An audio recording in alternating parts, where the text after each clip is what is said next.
Hello, hello, and welcome once again to the David Messiah YouTube channel, where our watchwords are to teach and to build back up the kingdom of Zion. The title of this talk is The Most High's Cosmology, The Most High's Cosmology. And it follows from the previous upload in which I made the point to confound, or the point of confounding, the cosmology of the physical cosmologists. And it sort of arises in a funny sort of a way because the Most High likes to do that. After I had uploaded that last video, he brought to me a video that someone posted entitled The Rhythm of the Primes, the Prime Numbers, the Rhythm of the Prime Numbers, in which he concretized and demonstrated, in a sense, how the prime numbers can sort of serve the purpose of concretizing or representing or sort of modeling, in a sense, that idea of the cosmic symphony. That wasn't the point of that particular upload, but it was a point that was brought home to me because in the work that I had done on numerology and 7 days of creation that I indeed mentioned in my little previous upload, I sort of made the point of referring to the Most High's creation as somehow being analogous to a cosmic symphony, a cosmic symphony. And so when I saw that upload from that fellow, let me see if I could bring it up here now. Um, on that,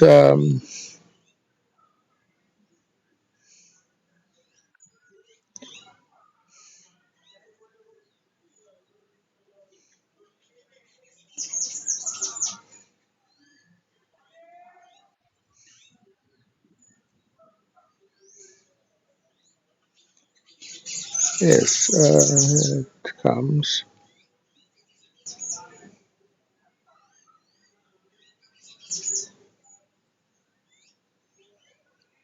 So I kind of saved it to myself. The rhythm of the primes, which sounds a lot like a song that we knew back in the day. The rhythm of the primes. Um,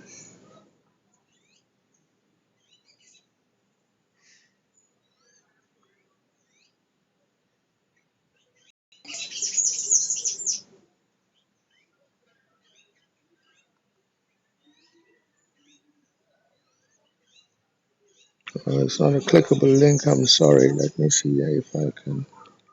And bear with me. I kind of am a little bit clumsy with the young people's technology today. So let me go to YouTube. It might be in my history. If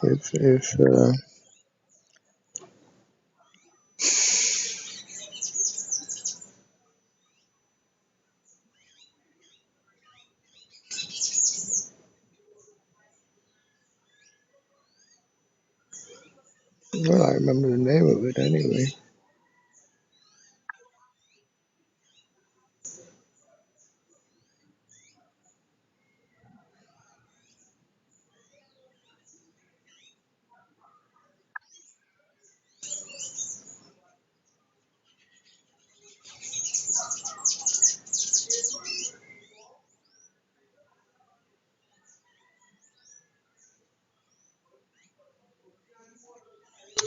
Well, that may be too long ago to actually. All right, let me look it up.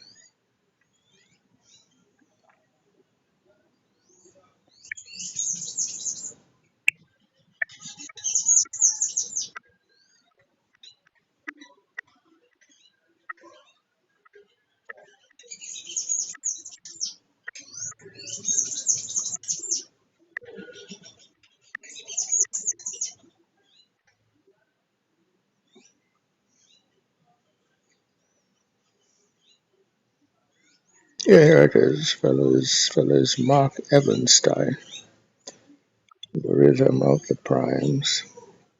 I wonder what these would sound like as a giant insane musical polyrhythm.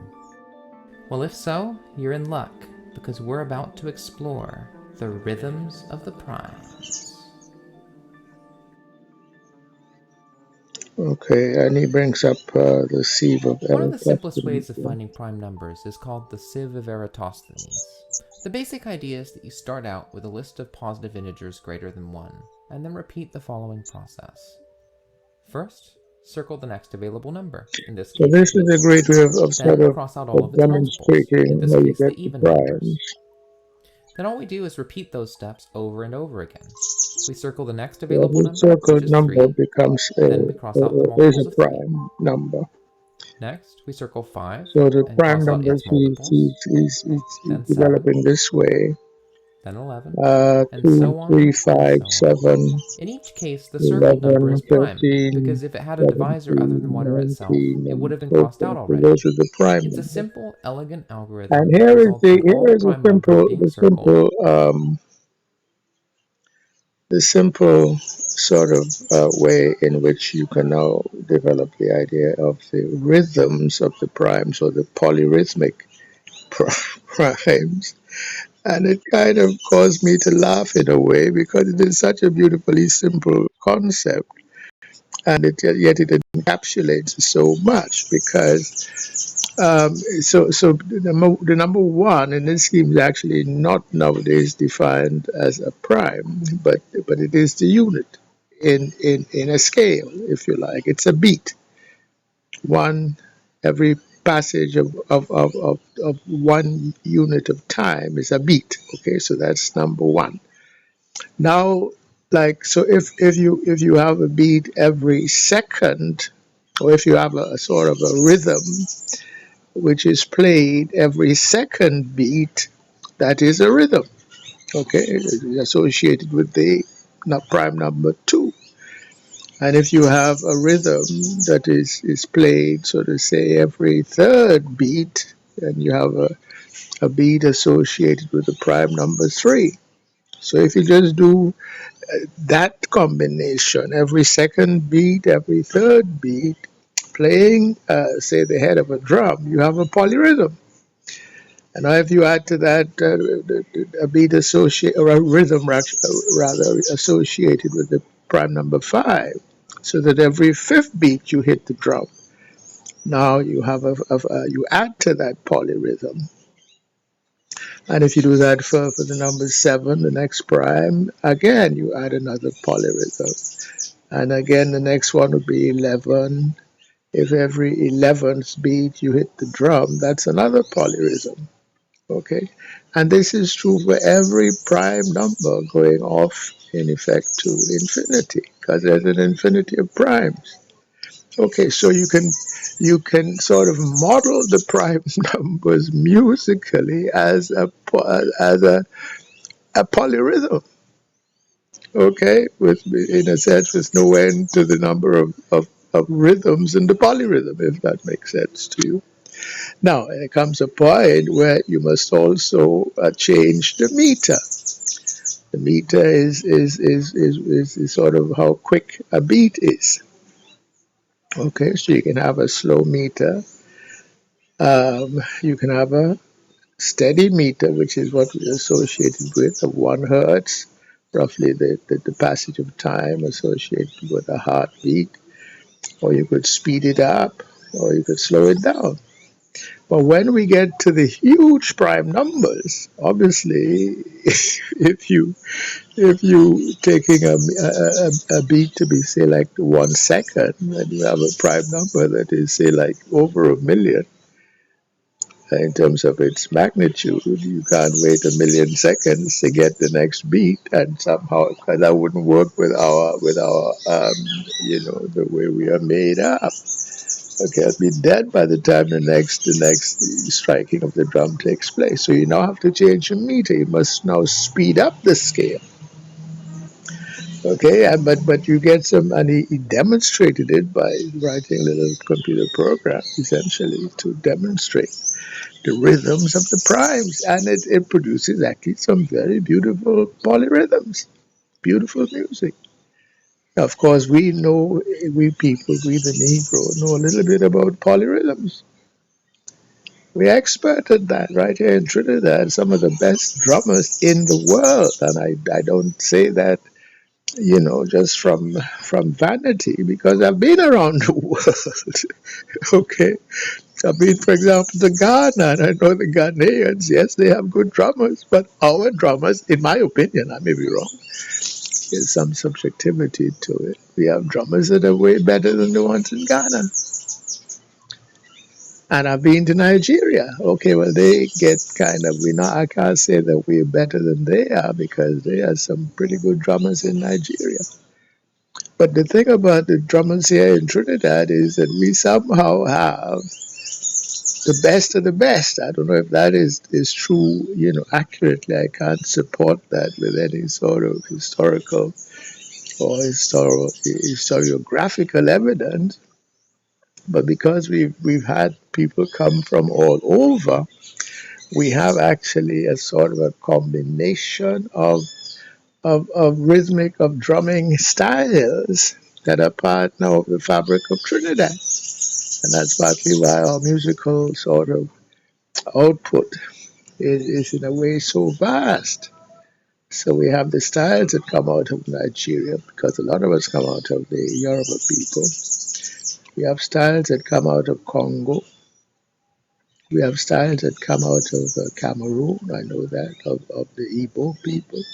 So because we have all these combination of styles, to the extent that we have retained some of our Bantu cultures, we have all this on offer to kind of choose from and to mix. And then, of course, they sort of influence each other. And we used to have these, here in Trinidad, we call them, well, in Haiti, they would be called, well, in the Yoruba people, it's called Bembes. Bembes are what is a word used, but we didn't call them Bembes, we called them Fets for whatever reason, which is I don't know why, so let's not go into that.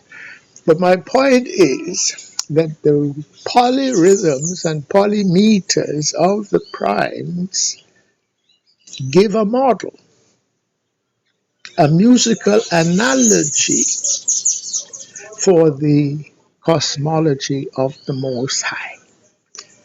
It gives an analogy for the cosmic symphony of which I spoke in the last upload and which I addressed at some greater length in the book to which I was referring at that time, Numerology and the 7 Days of Creation. And what is the nature of this cosmic symphony that is there sort of underlying even the revealed science of numerology, and is also underlying um, what has come down to us just purely musically, in terms of time, space, matter, music. You understand?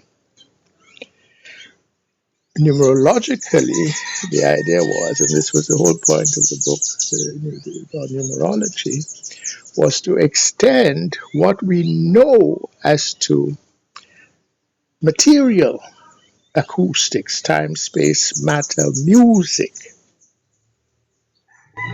time, space, matter, acoustics, science of sound, and to show in a way how the same logic that we have in musicology, time, space, matter, acoustic, material kind of music that we can apprehend with the air apparatus, extends also into what I term, for lack of a better word, the ineffable spheres of existence having to do with the mental, with the emotional, with the spiritual, with the psychological, aspects of being. And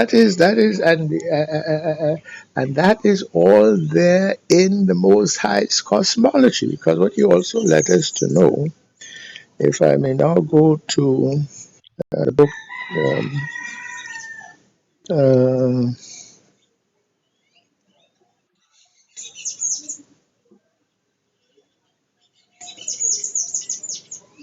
here we go. If I may now go to the book, the Coming of David Messiah,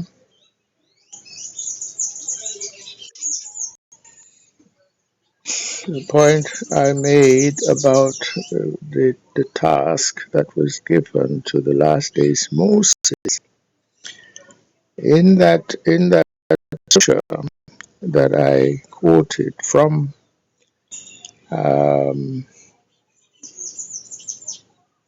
what book is this? Oh, let me get another book.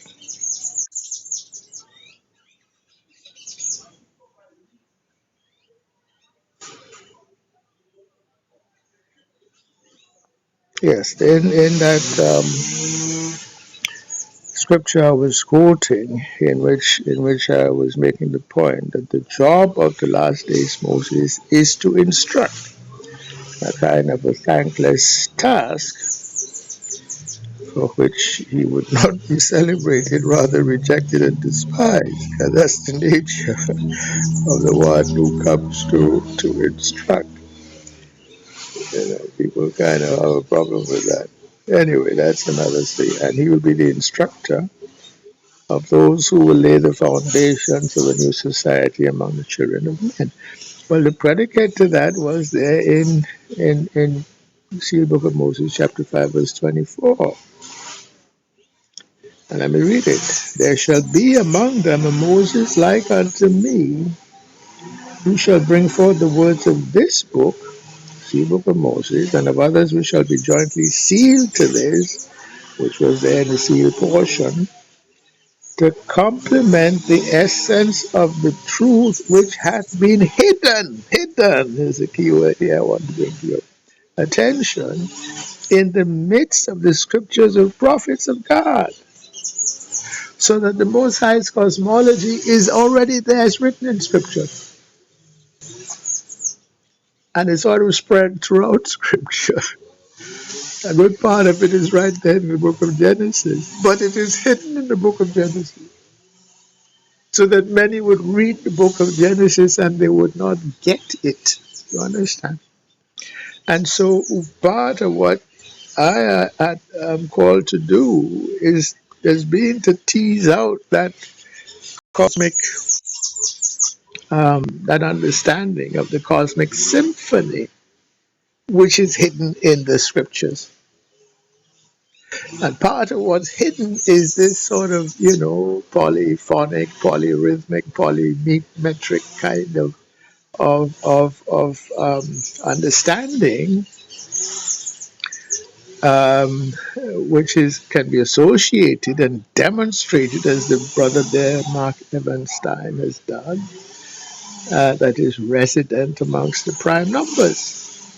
Okay, because this in effect is a model for the cosmic symphony, and it is tied in with the prime numbers.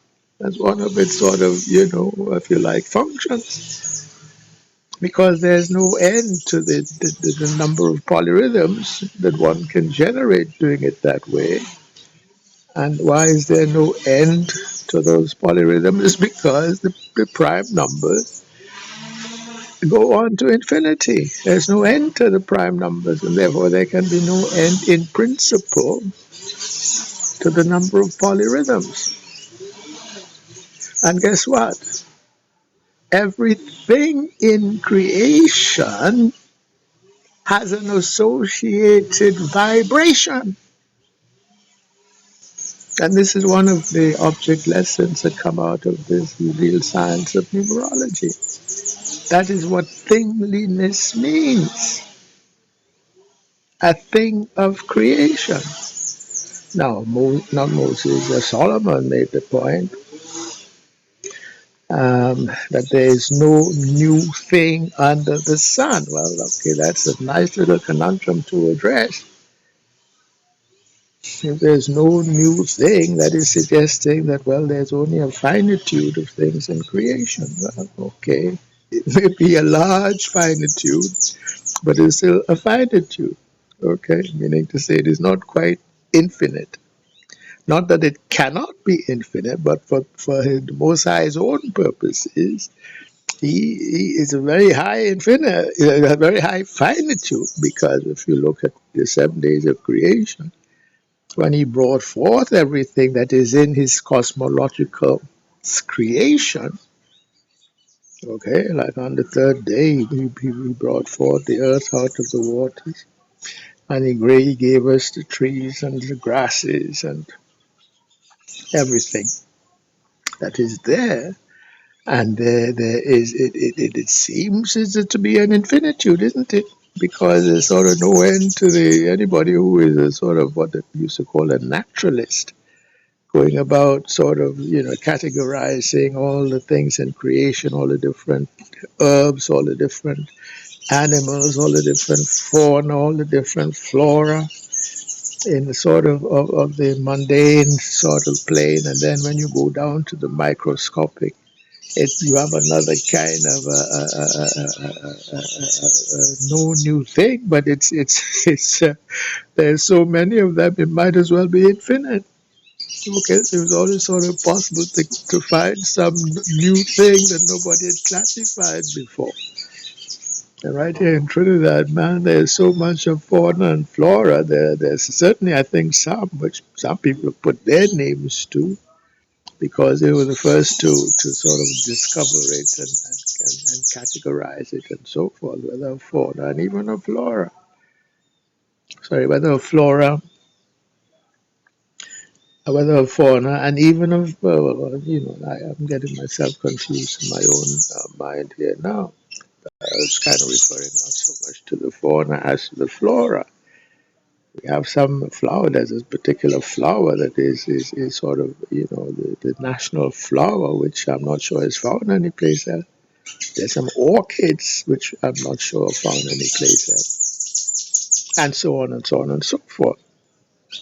So let me now, with that, and pardon me if it is a little bit still confusing introduction, go to the book, the numerology book again, where one can get into that sort of that picture that is somehow there in the book, in the scripture, that sort of defines in a way that which is, could be used in a qualitative sense to describe and to characterize the Most High's cosmology. And as I say so, let me also make this other point, that if you do not have a qualitative understanding of a matter, it's no point trying to develop a mathematics of it. Okay? And this is something I learned as a student of operations research. I think I mentioned before I got a PhD in that subject. And one of the things is, in order to, before you go to a mathematical model trying to optimize anything in some system, you have to have a good qualitative understanding of the system. You have to be able to discuss it purely in a qualitative way, even just so that somebody would give you the money to go and research the finer points of it mathematically. And if you can't describe it with words, to some boss who does not have your mathematical sort of pedigree, so to say, but he's not stupid, okay? And if you can't describe it in words, don't try to get money from him now for you to do a research project to sort of tell him what the optimization of that system or that operation, might be. You must be able to make it make sense in purely qualitative terms. Okay, to somebody that may not have any mathematics. But we don't see that well with the physical cosmologists because they go off with these models, string theory, M thing. What did Steve Hawking had a. It's been so long since I dealt with these things, I don't even remember. Um, let me pull that up. Um, I'll come back to page 210 here. Stephen Hawking might be referred to here, if not in one of my other books.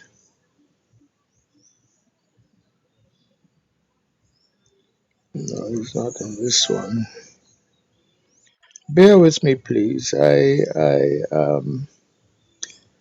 think it might be worthwhile to take the little few seconds to make this simple point, really.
Hmm.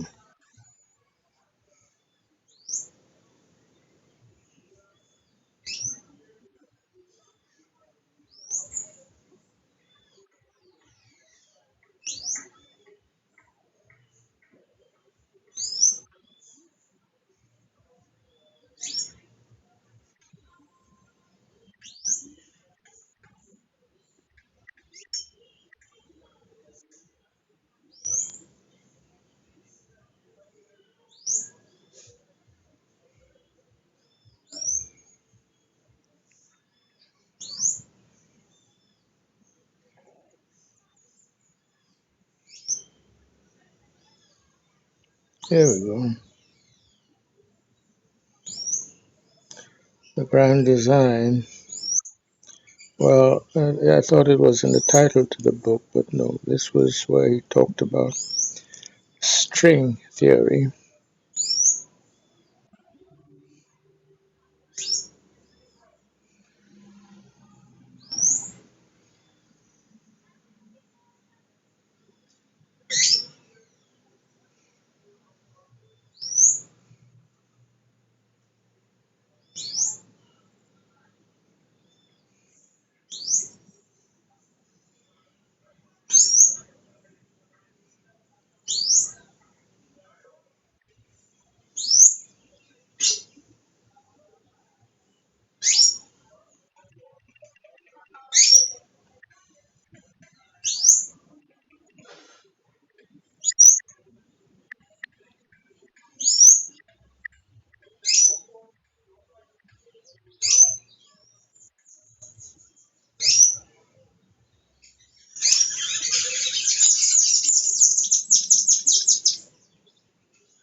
Well, this is not worthy.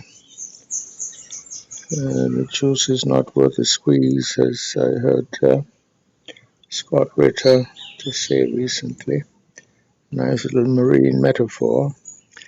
Um, no, but the simple point I was making was that very often we find that physicists and mathematicians kind of, talk to themselves, so that even in the titles of some of their books and papers, they would use terminology that definitely serves to exclude the general public, even when it is a subject such as, cosmology. Cosmology pertains to everybody because we're all part of it. So that if you're talking about a physical cosmology and you use terms such as string theory or M, I can't remember that particular one. I am trying to remember, but it's not that important. My point simply being that you define things in terms uh,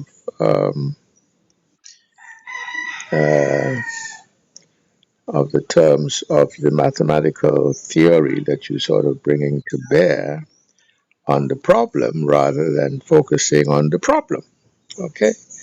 And anybody who has a technical sort of even just engineering education and you want to talk to your manager, who very often is not an engineer, you can't be talking to him in engineering theoretic terms. You have to talk to him in the terms that he understands. Same in the army. The army is run by the generals. Okay? And they will not know all that necessarily much about mathematics or of engineering, but they know they're not stupid again. They're not stupid. So if they're trying to achieve an objective, you've got to talk to them in the terms that they understand so that they can appreciate what is this now you proposing, which is engineering based or mathematics based, now to help them solve their problem. So this is just a beef I have with mathematicians and physicists in general, that they try to too much use terms that only they understand, even when it is of a subject matter that is of interest to the man in the street, so to say. Okay, but that's just a little gripe that I have. Okay, so this idea of the cosmic symphony, let me get back to that, and how music becomes a sort of an analogy to sort of explain what that really is all about, and how that comes about, and in a sense how it is hardwired into the notion of number. So it is the hardwiring part of it we can kind of see from this polyrhythms of the primes, because you get, it demonstrates the sort of the point that I've tried to make in this book about numerology, and harkening back to the 7 days of creation. And now to key off the point I've just made, which is that Most High, in a sense, has hidden his understanding or his description or his definition of his cosmology within the books of Scripture.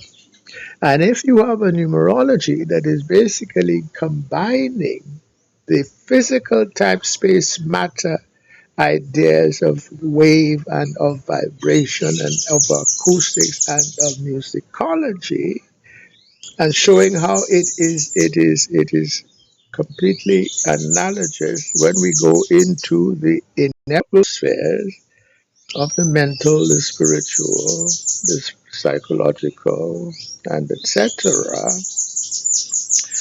Um, how where is that now hidden in the word? And as I said, it's there in Genesis. And out of Genesis, which talks there in chapter 2 about the tree of life as distinct from the tree of knowledge, because he told Adam and Eve of that tree in the midst thereof, the tree of the knowledge of good and evil, of that tree do not eat. But there's also a tree of life in the midst thereof. And if we eat of that tree, we shall have eternal life with the Father, isn't it?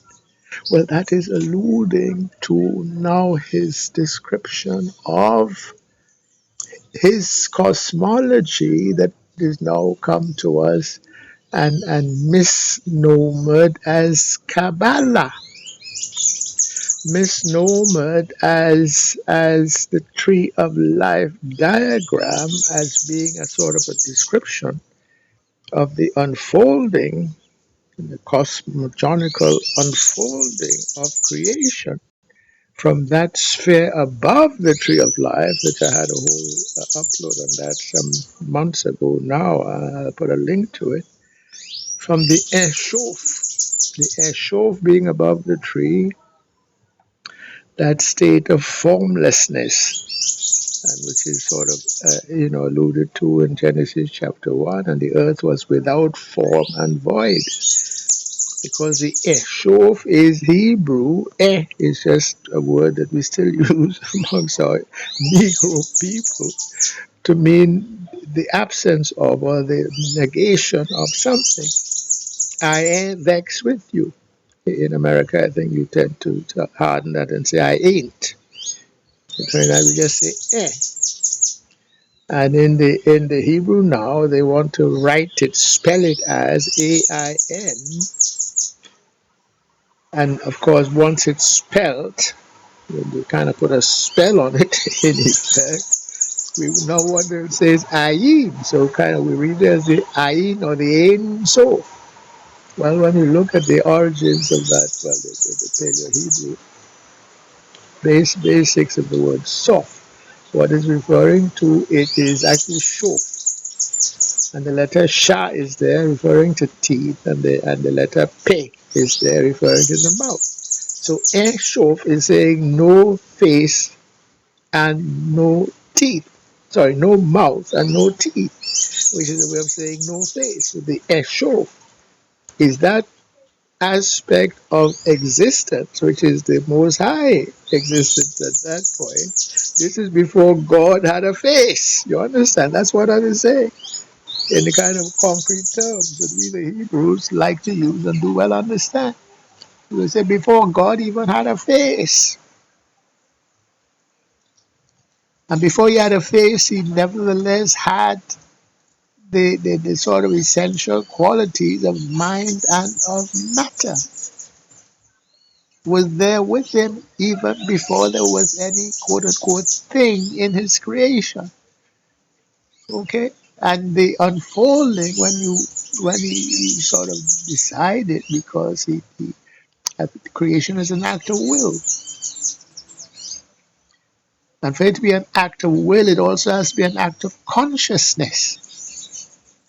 You cannot will something into existence if you don't have the quality of consciousness. So that embedded in scripture itself is the key idea of the cosmos, from which we can talk about a cosmology of aspects of mind, consciousness, and will at the very least, and indeed of matter, because we come down to a state where we go from the eshof, without form, without and void, down to a state of material existence. Okay, and the unfolding takes place over 10 spheres of what is called the tree of life. And within the tree of life, there are actually two trees. And one tree is the lower part of that tree, which is called the tree of knowledge. And if we limit ourselves to that tree of knowledge, we're limiting ourselves only to that which we can use the senses, the material senses of sound and of sight and of feeling and of so forth, as what we use to acquire knowledge of the environment in which we find ourselves. And if we limit ourselves only to the sense perceptions, that is what is implied by the idea of limiting yourself to the tree of knowledge. Of what? Of good and of evil.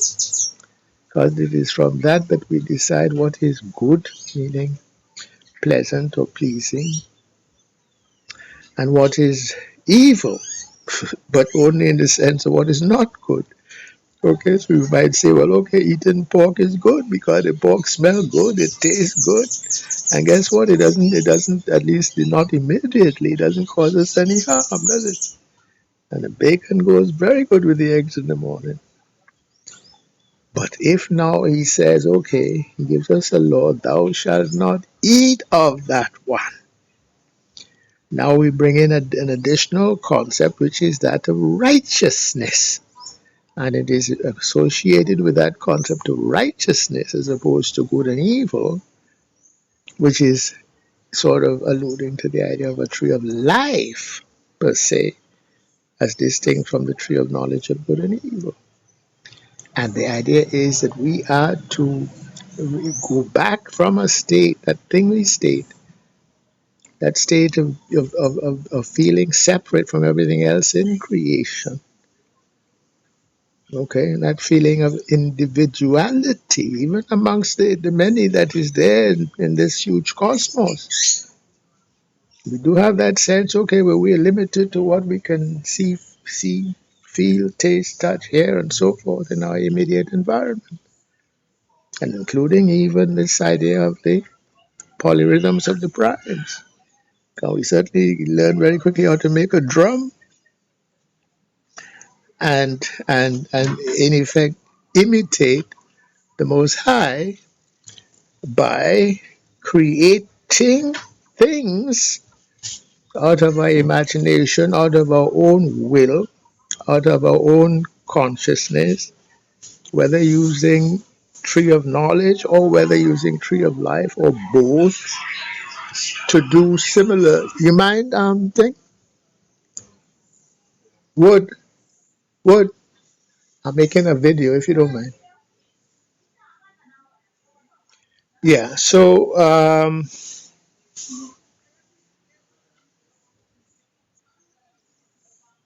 what's that? Yeah. So it's there in the book. Okay, right there in Genesis chapter 2. Tree of life versus tree of knowledge. Okay, and a model within that great cosmic symphony of of what the vibrational sort of aspect of that cosmic symphony. So let me go back here to this book. Yeah, this is the numerology and the 7 days of creation, and I start here again. It cannot be doubted that the book of Revelation is full of numerological symbolism and allusion, moreover grounded in and tied back to the 7 days of creation recounted in Genesis. Therefore, unless the whole of Holy Scripture is dismissed as the fabrication of man, we must conclude that numerological significance and symbolism are built in to the Most High's creation. Therefore, we must further consider that symbolism to exist at a deeper level and, in fact, to be intrinsic to the cosmic symphony of creation. All right, so let me go back up. I see a reference at page 12. I'm here on page 188, so let me go to page 12.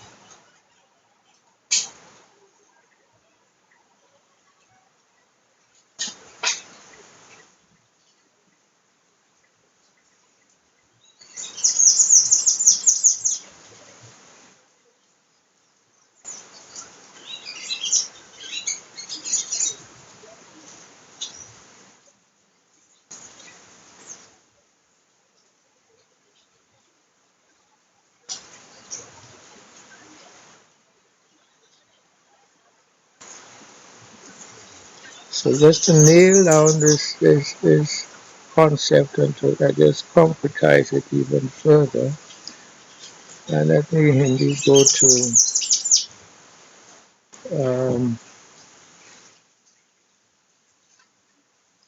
Yes, to the beginning of this chapter, which is basically making the point that there is an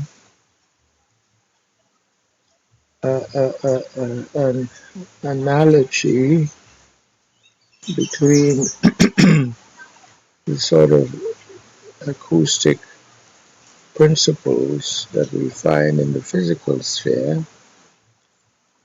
and how it can also translate into the ineffable sphere of the mental, the spiritual, and so forth. But I need to go to the preface where I dealt with time, space, matter. Um, because I kind of, the Chinese have a proverb: after you curse the darkness, light a candle. So it is not enough to sort of say, well, these physical cosmologists have got it wrong, and they don't even really understand what this whole thing is all about. Um,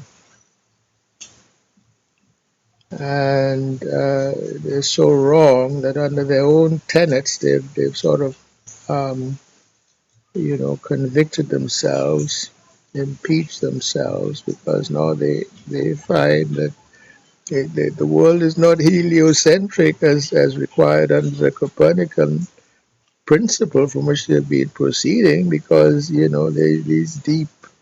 these microwave background radiation effects coming from what they think to be deep outer space has a geocentric alignment. And so the planet Earth is what they think is just the planet Earth, the third ball from the sun.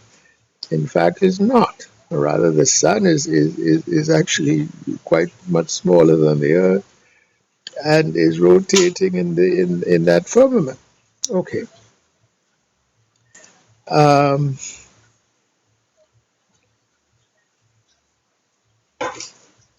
let me take the time and go here now to the preface, and I'll start in the second paragraph here. Numerology is indeed an involved study, and especially in tying the subject back to its origins in the initial godly vibrations by which all was created.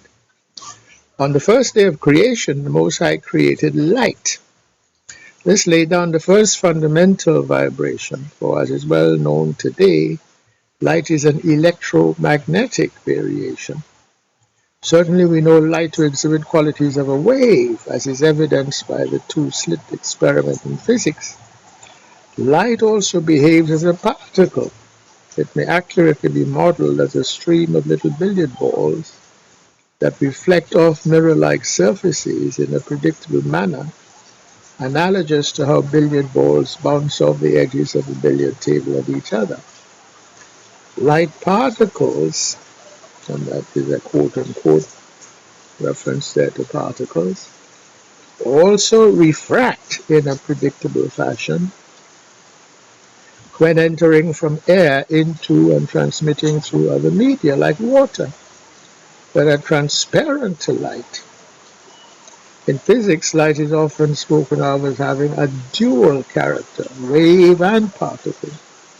In fact, there is no duality. Light is fundamentally a wave, and as we know from the study of acoustic waves, such waves may exhibit particle-like behavior in its reflective and refractive properties. Acoustic waves bounce off acoustic barriers, which is reflective behavior, and also transmit through acoustic barriers, refractive behavior. The point is that light, like sound acoustics, is fundamentally a vibration. If a vibration, then also fundamentally it is a wave. Okay, and it is from vibration that in effect the Most High created the things of the universe. Everything in the universe is a vibration. It certainly has a vibratory signature. Its particle-like properties do not change that fundamental. You must always go to the fundamental, not the incidental. Now, because otherwise, if we, we can get ourselves caught up in effect, wrong thought. Yeah, if we think that our fundamental identity is identified with our skin color, that is a mistake because the skin color is not what is fundamental. That's an incidental. You understand? So if we now get all, het up because, oh, I'm black and I'm proud, you kind of leading yourself to a fall. Anyway, that's another point. The wave is the effect. So vibration and wave are slightly different things. The wave is the effect. The vibration is the proximate cause. But even more fundamental is the ultimate cause. The vibration doesn't sort of, create itself, does it?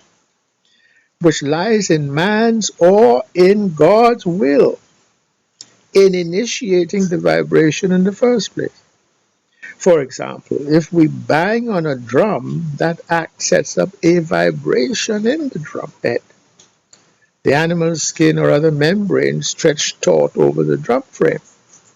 It is that vibration that sets up an acoustic or a sound wave. That acoustic wave, in turn, may be picked up by the tympanic apparatus of the air and heard, quote unquote, as what we call sound. So vibration is fundamental, at least, at least proximate to the ultimate cause. Waves are a result, and waves may be sensed as well as behave in various predictable ways, indeed like billiard balls in some ways. This is true for sound waves as for light waves. In either case, vibration is fundamental for our present purposes as being the first effect, so to say, of ultimate cause. So this, in essence, is what we are told in the story of Genesis. Before anything else, that is, in the first day of creation, the Most High established vibration as that first effect, from which follow waves and other subsidiary effects. Everything else in creation follows the same pattern. Not only electromagnetic, but sound energy is vibration. Certainly, energy matter phenomena have properties that are vibrational in nature.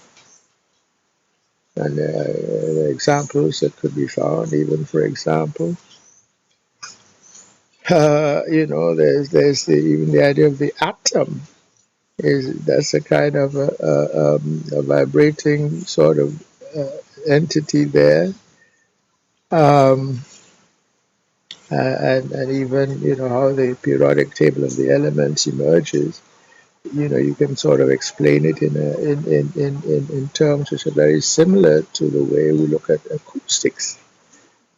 The idea of numerology is that non-energy matter phenomena, those that pertain to the emotional, the mental, the psychological, and spiritual, etc., are vibrational in character as well. And that must go back to the Eshof, that the idea of mind existed in the Eshof before God had a face. The idea of matter also existed in some potential form, even before God had a face. This is, when the earth was without form and void. So if you have, for example, a physical cosmology, where first they're giving us, these derivations from the ideas of Copernicus and Hubble and so forth, but now after they've come to talking about, the planetary motions and etc., and what they think is the, central galaxy around which everything rotates or revolves. And then they talk about evolution theory and so forth, and somehow mind must evolve out of what was originally merely energy matter. Well, no. I mean, it had to have been there from the beginning. So you can't sort of derive mind and consciousness and things having to do with mind and consciousness, which are all these non-energy matter phenomena, the emotional, the mental, the psychological, and spiritual, and so forth. They cannot be an afterthought of your theory. They cannot even be derived from purely energy matter phenomena. No, they were there in at least in potential form from the beginning, from the Eshof. And that I've dealt with at some length in that earlier upload, having to do with the tree of life, which in the original Hebrew was not that old study area was not called Kabbalah. It was called Gawalat, because they have also messed with our language, and so we can't be sure of anything they tell us anymore. All right, now comes the idea of time, space, and matter. This is in the sort of energy matter sphere. Implicit in the nature of vibration is the idea of time. Implicit in the very nature of vibration is the idea of time. You can't separate the two. As a physical manifestation, vibration is measured by frequency. For example, the beat of a human heart has about a 1 second frequency, or 1 beat per second, or that which we now call 1 hertz. On that basis and understanding, each succeeding heartbeat marks the passage of 1 second of time. Thus, the notion of vibration implies and is implied by the notion also of time. The footnote there, which I won't, you can read it. Space and matter are also implied by vibration. For a vibration to set up a wave, some medium of propagation is required. For example, one may initiate a vibration in a tank full of water merely by making back and forth motions with the hand at some point in the water surface. The wave caused by such vibration may then be seen to propagate through the medium of the water. Without the water medium, matter, there would be no wave to observe. Likewise, there would be a wave to observe only because the medium occupies space. Therefore, the idea of a wave as caused by vibration requires the presence both of matter and of space, and as well, of course, of the idea of time. So time, space, and matter go together, and you call that three-dimensional space, if you like, time, space, and matter, which is the foundation of the energy matter world as we know it. And I go on, I talk about space as being measured by a wavelength, which should be clear, and also and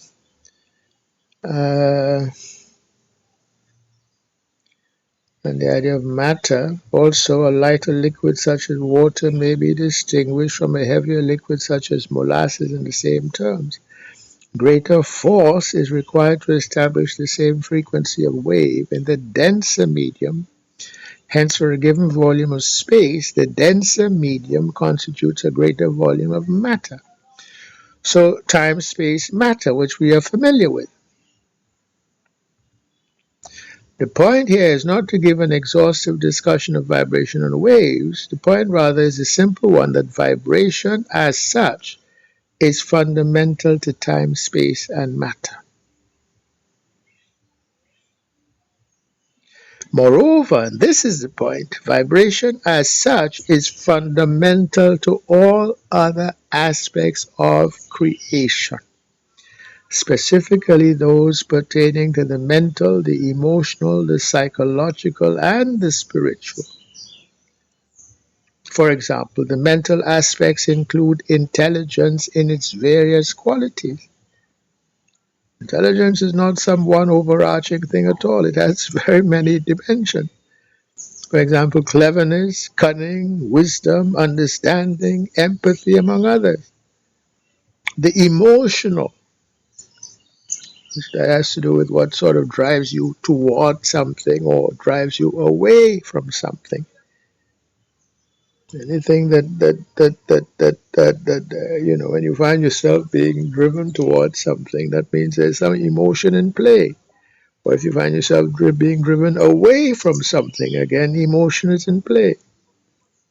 The emotional includes a wide variety of aspects such as love and hate and envy, jealousy, joy, sorrow, pride, shame, humor, playfulness, forgetfulness, judgefulness, and etc.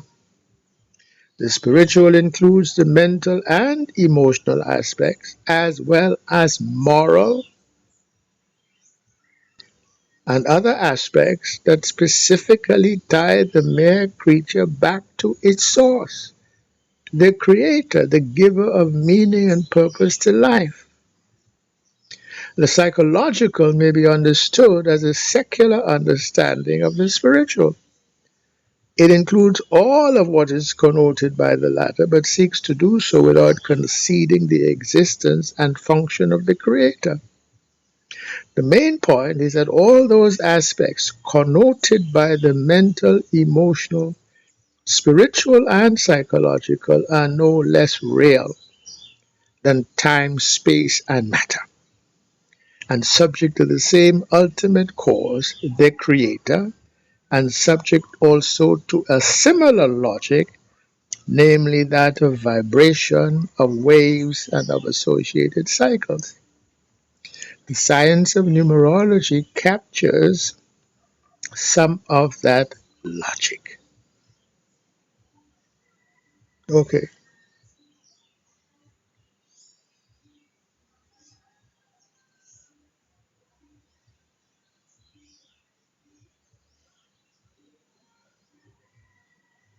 now when we tie this back to the 7 days of creation, the fundamental revelation on which this whole subject relies, numerology that is that every day of creation carried with it its own peculiar vibration. Thus, there are seven fundamental vibrations, one associated with each of the numbers from 1 to 7 and of the 7 days of creation. Furthermore, the fundamental vibrations repeat in a manner analogous to the musical scale. By musical analogy, the seven notes, quote unquote, corresponding to the 7 days of creation, may be said to constitute an octave, where an octave constitutes the seven notes plus the first note that repeats at the next higher octave. Moreover, to go along with a base 10 number system corresponding to our 10 fingers and 10 toes, and as well the 10 commandments, the vibrations corresponding to the 7 days of creation are extended from 7 to 9 digits, each one of which has its own significance in the mental, emotional, psychological, and spiritual spheres. Thus, analogous with the notion of octave is the notion of the repeating group of 10 fundamental notes, where the vibration of the 10th note is again that of the first note, but perhaps at a higher pitch. And there are correspondences also in purely physical spheres, example, the acoustics for one, which we mentioned, and as another, the periodic table of the elements. Numerology, however, as that revealed science, restricts itself to the mental, emotional, spiritual, and psychological spheres. It cannot be as scientifically precise in its delineation as the science of acoustics, nor even as that branch of chemistry that delineates with some looseness, it is well to know, the periodic properties of the elements.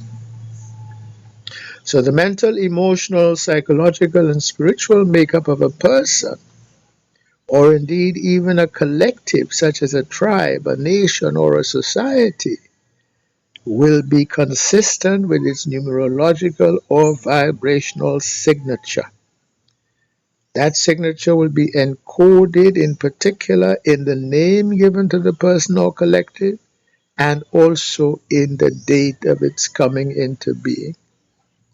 Both will tie back in some sense to the fundamental vibrations and associated numbers laid down during the 7 days of creation. And now let me look at the sort of analogy which I address here in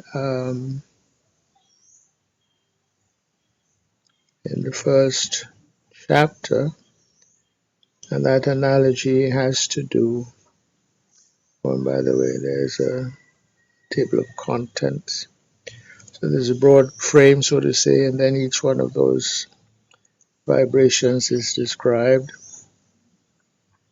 then extensions to them, and etc. Okay, but here now, let's lay down the acoustic foundation. Um,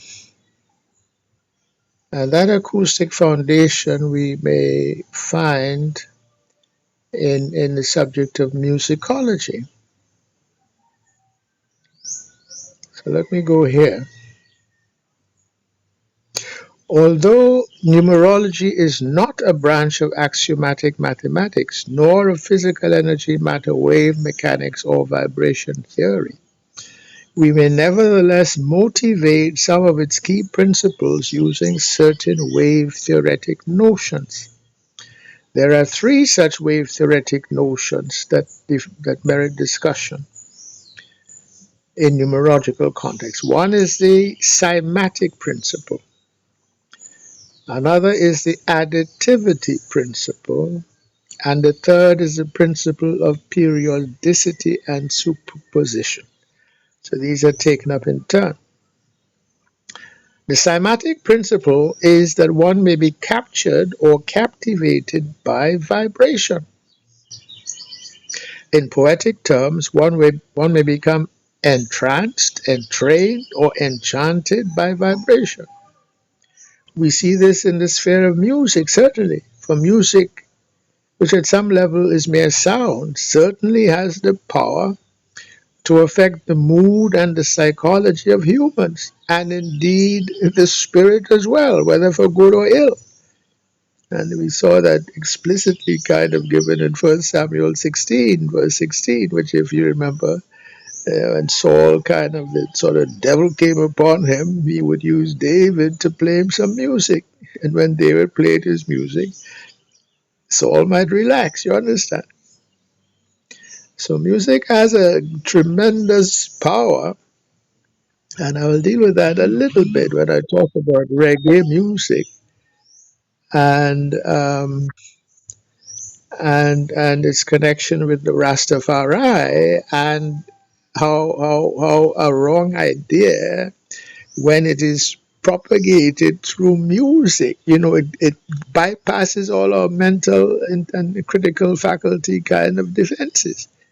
And this is true also with the churches and all these religious organizations. If they want to bypass your critical mental faculty, they're going to come out with some music, isn't it? And once that music starts to play, man, your mind is gone because they're going straight through now to emotion. You understand? Anyway, that's this idea is well demonstrated in the purely physical sphere by any number of cymatic experiments. What is a cymatic experiment?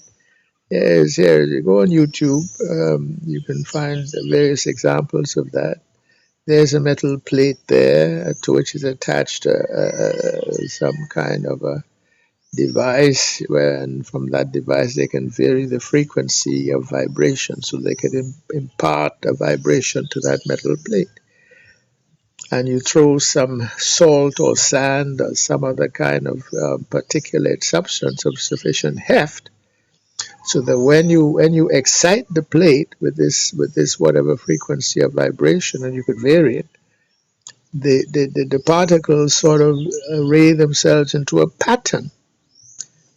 And if you increase the frequency, that pattern will change. Of course, going the other way as well, it changes. And the greater the frequency, the more intricate the pattern.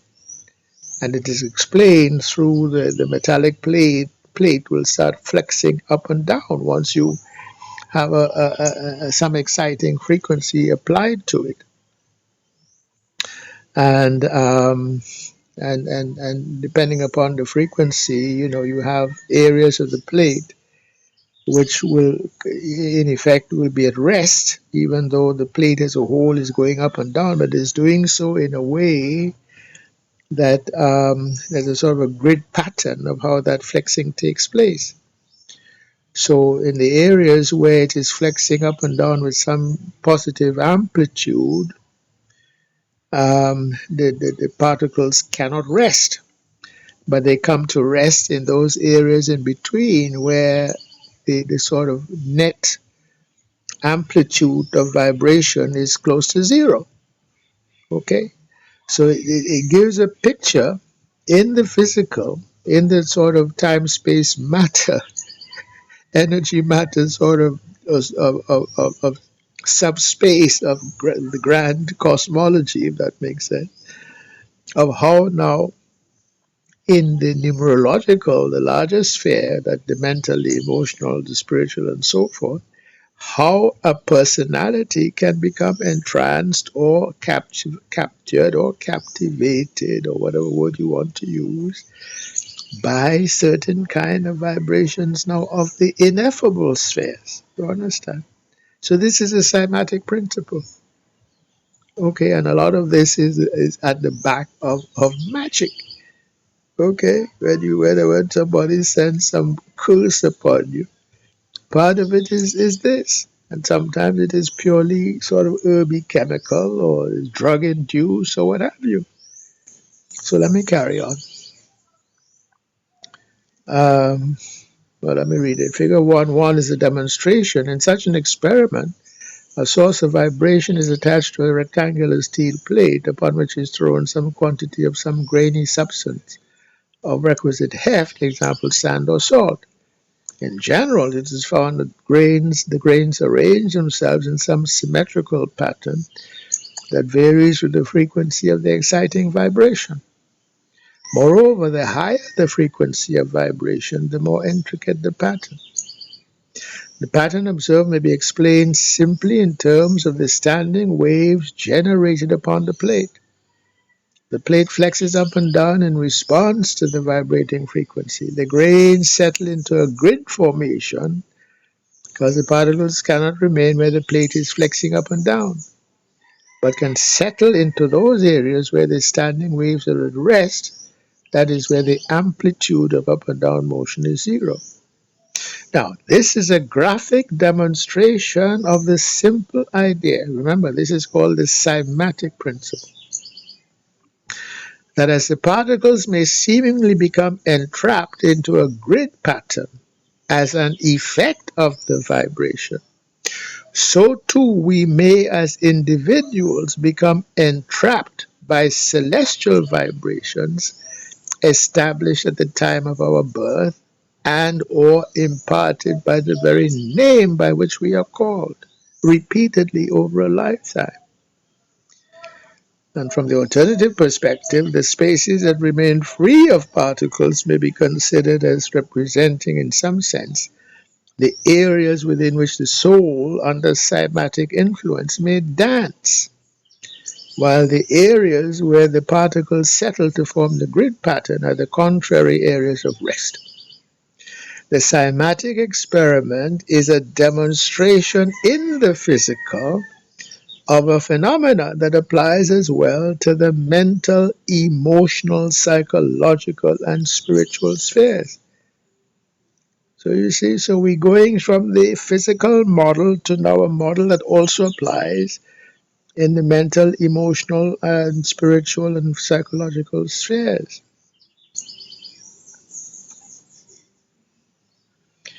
There's an interesting example of this in the sphere of music, as opposed to the mere acoustic vibration of the cymatic experiment. Every musical art form may be considered an example of a cymatic structure in and of itself. Three examples of such cymatic structures are provided by jazz, classical, and calypso rhythmic structures. The proof of it is that one may take a calypso song and render it within the cymatic structure of jazz. The notes are unchanged. Only the pattern and layout of the notes with respect to time are what change. So you change the meter.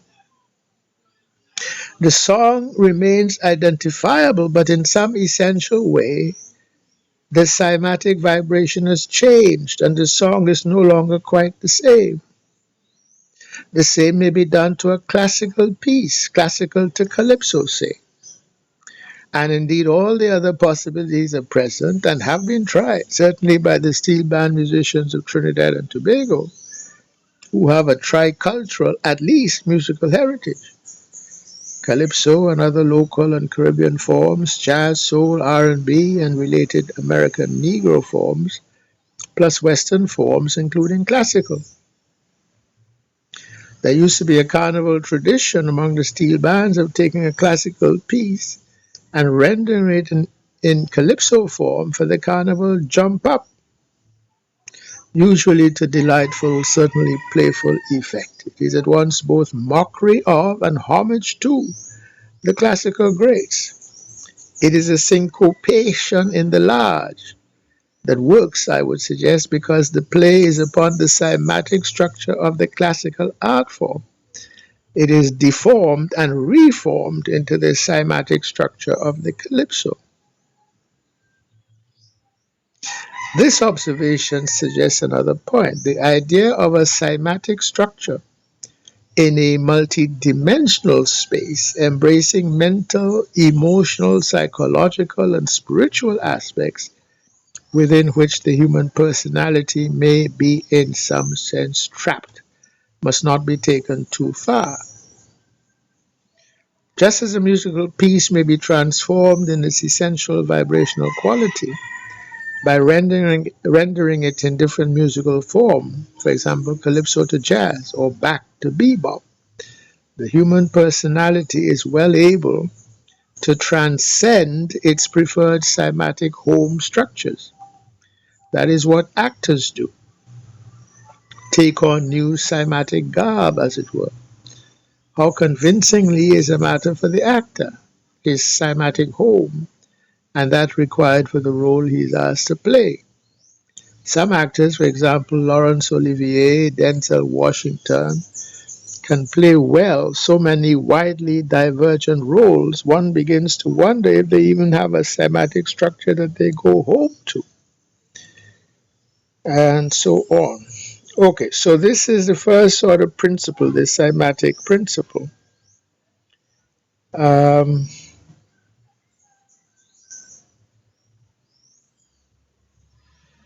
Other examples of the broader cymatic phenomenon in art and culture abound. For example, a well-crafted movie or a work of art generally is likewise has the same ability as music to entrance, to enchant, to excite in one way or another.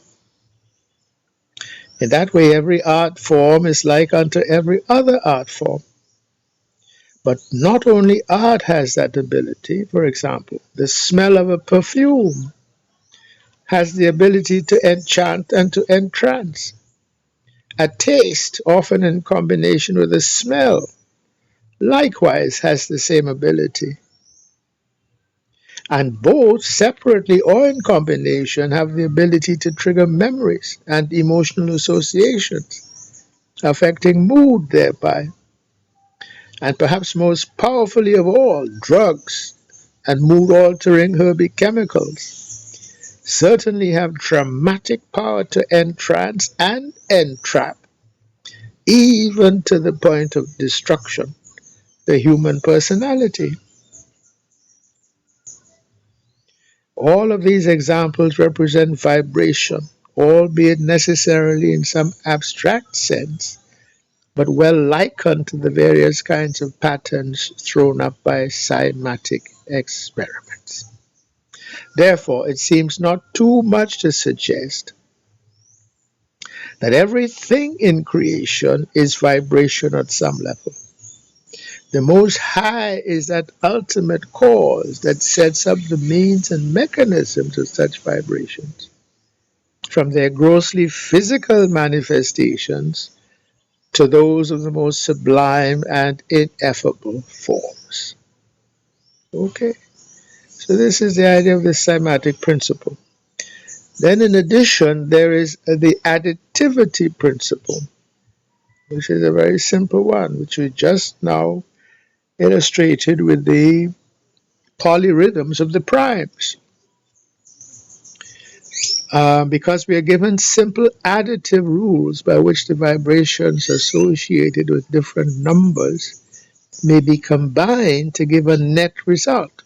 For example, the vibration associated with the 12th day of the month, say, is reduced by a process of simple addition.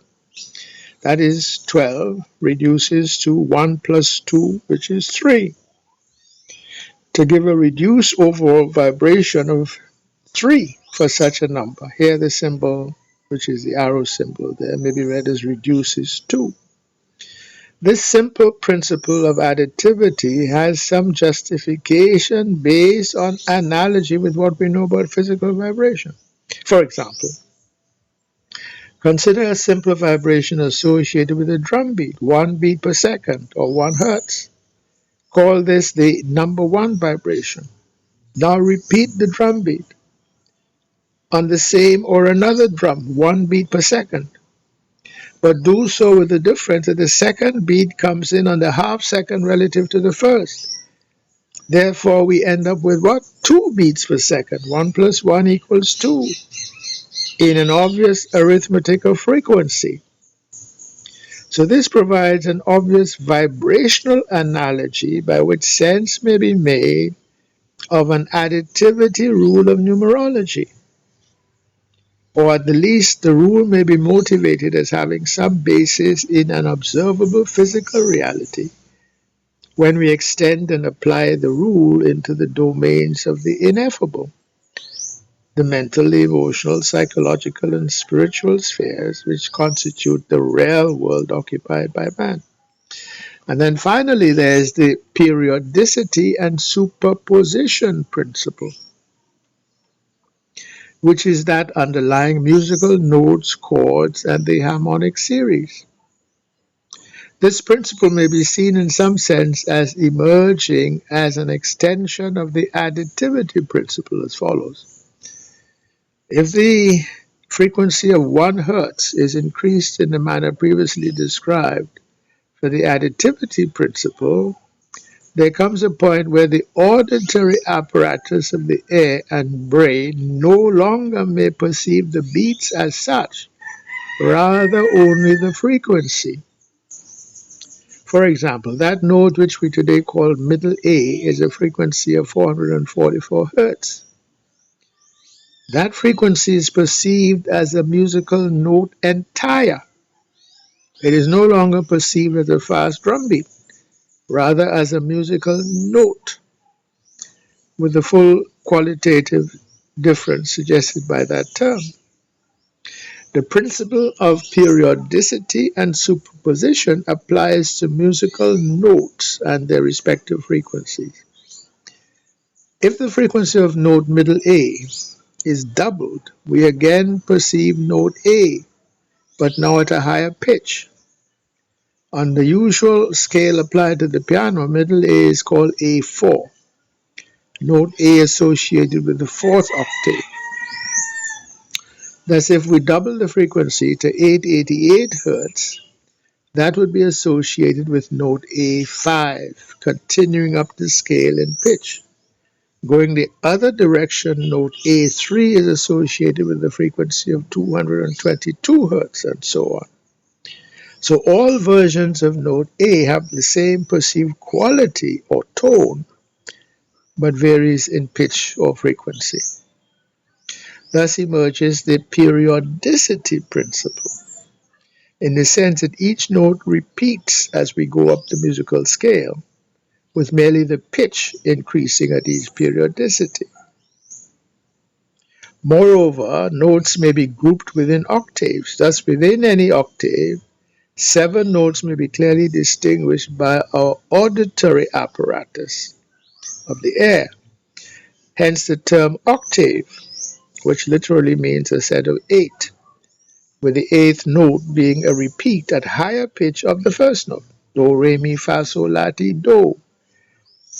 At the next octave, periodicity, the same 7 notes may again be distinguished, but all now perceived to be 1 octave higher in pitch. So that is the periodicity principle in a nutshell. And this applies also when we go to the mental, emotional, spiritual, and etc.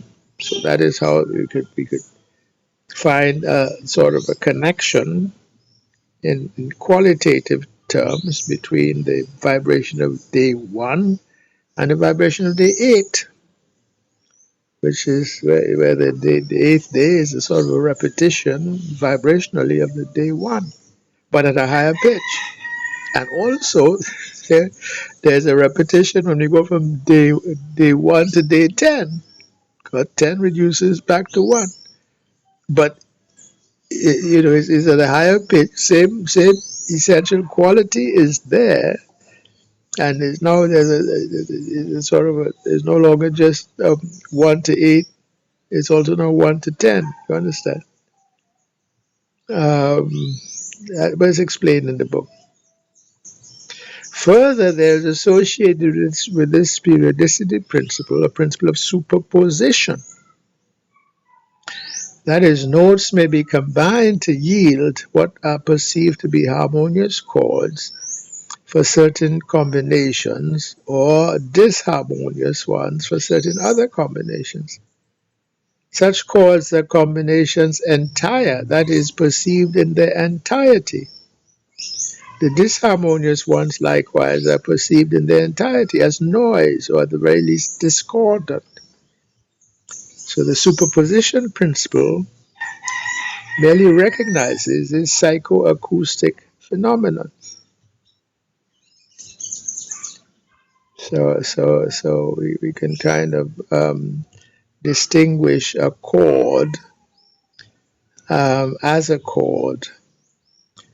And so we have in the numerology I was guided to come up with the ideas of overtone and of undertone, and that there's a whole kind of a discussion that had to go into that. Now let me go back down now to where I'd started.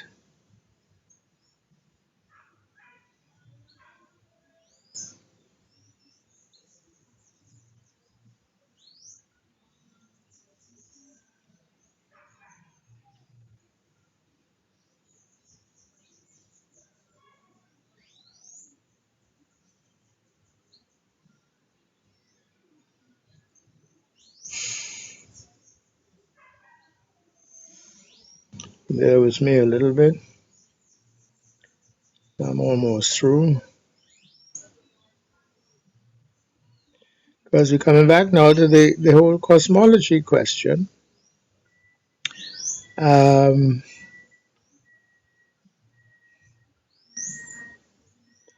and the physical cosmologists and the inadequacy that they themselves have discovered in the cosmology that they have been bringing to us, because the Copernican principle has now been shown to be in effect false. So here we are.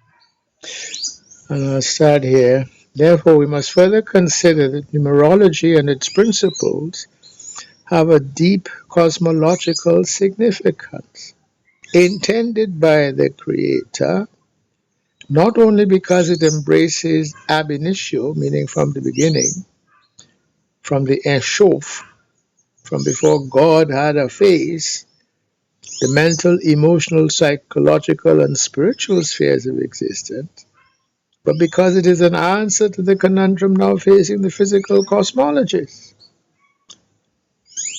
Because they know that their hypothesis has been falsified, and so they must find another basis for whatever cosmology they want to come up with.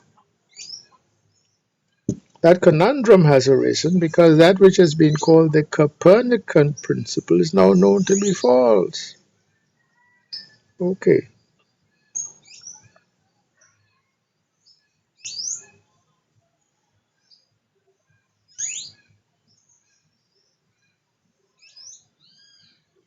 These two assumptions, round Earth and expanding universe, which is what was sort of at the basis of the physical cosmology, directly contradict the story of creation as given at Genesis and expounded further by implication throughout Scripture. So this is a point that His Word has been hidden in the Scripture. He's given us that cosmology. You understand? It is sort of elaborated in qualitative terms, and until you get a sound qualitative understanding of a phenomenon, you to go to sort of erect some mathematical model based on a wrong understanding of the system that you're trying to model is going to lead nowhere. That story asserts as a matter of fact, not hypothesis nor assumption, and furthermore by the doer of the deed, the Most High. Most High, in a sense, is like the ancestors that went before us. The ancestors that went before us are the ones who can tell us what happened before we were born. You understand? And if you go back generation, back generation, back generation, you get to the beginning. And the beginning of our line, so to say, was Adam in the garden. So Adam also would have spoken to all those that came after him. Adam would have shown everybody that he didn't have a belly button like the rest of us. So we could believe the creation story. You understand? But nowadays the sort of scientific establishment wants to throw out the creation story that has come down by tradition and written down scripturally. They want to throw it out in favor of these, groundless ideas of pure hypothesis. In the case of Copernicus, his hypothesis even came to be called a principle. Likewise, the famous Michelson-Morley experiment of physics provided corroborative evidence for the scriptural assertion of a flat, immovable Earth and debunking evidence for the Hubble hypothesis.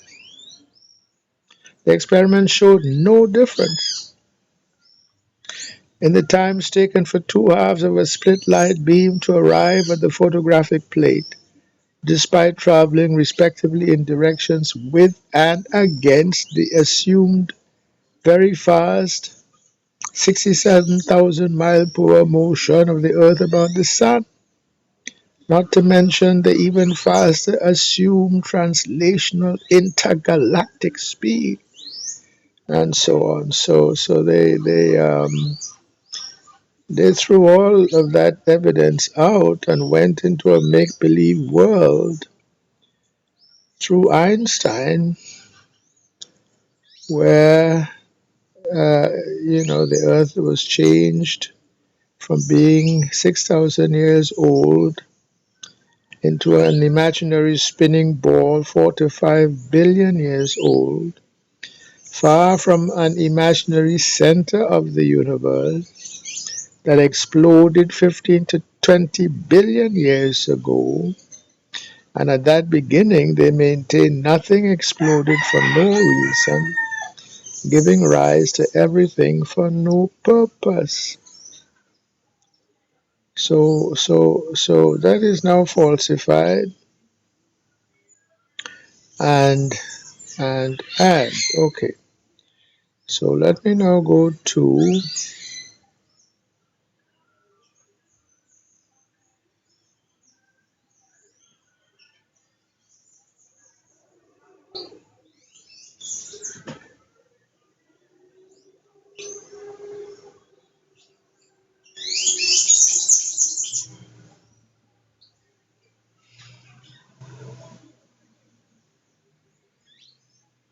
well, actually, I will stop there. There's some further things that I sort of come to mind, but I'm somewhat tired at this point, and if I am tired, there's a good chance that the reader also, the listener also may have become tired. And so that is a sign that I should stop here. And if I'm so guided, I will put up another continuation of this video. So with that, I give all praise to the Most High, all glory, all exaltation unto Him. And for those still listening, I say, or to those still listening, I say, Shalom.